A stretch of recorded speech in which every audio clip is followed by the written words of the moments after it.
ഇയാളെന്താ എണീറ്റിട്ടില്ലേ? ജോലിക്കൊന്നും പോണ്ടേ? അതിക്കാ എന്താണെന്നറിയില്ല, പനിക്കുണ്ട് ഉള്ളത്.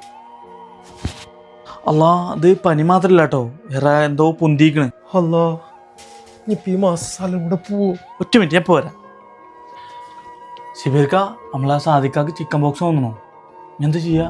അല്ലാ, ഇതിപ്പോൾ എന്താ ചെയ്യാ? ഞമ്മക്ക് വരൂലേ? ഒന്നും ചെയ്യാനില്ല, അവനോട് വേറെ റൂം നോക്കാൻ പറട്ടോ. അതെങ്ങനെ ശിബിർക്ക? കൊറോണ സമയത്ത് നമ്മളൊക്കെ പനിച്ചിരുന്ന സമയത്ത് മൂപ്പരെല്ലാം നമുക്ക് ഉണ്ടായിരുന്നുള്ളൂ. തടി നോക്കാതെ നമ്മളെ സഹായിച്ചല്ലേ. ആ മൂപ്പരോട് നമ്മളെങ്ങനെ പറയാ? ആ സാധിക്ക, അത് പിന്നെ ഈ ഒന്നും പറയണ്ട, ഞാൻ കേട്ടു.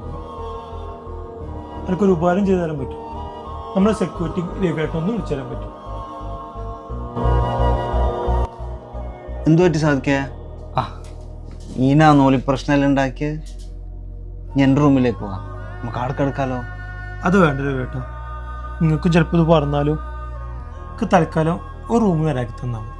അത് വേണ്ട, റൂമിൻ്റെ മുകളിലൊരു ഷെഡുണ്ട്, അവിടെയാണ് ബാത്റൂമുണ്ട്, ആടെ കിടക്കാം. ദാ ഇവിടെ കിടന്നു, ഇവിടുന്ന് ആരും ഇനി പുറത്താക്കൂല.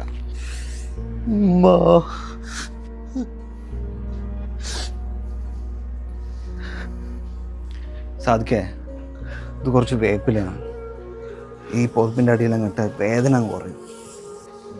ആ, ആള് ഉഷാറായല്ലോ, ഇപ്പം വേദനയൊക്കെ മാറിയില്ല അല്ലേ?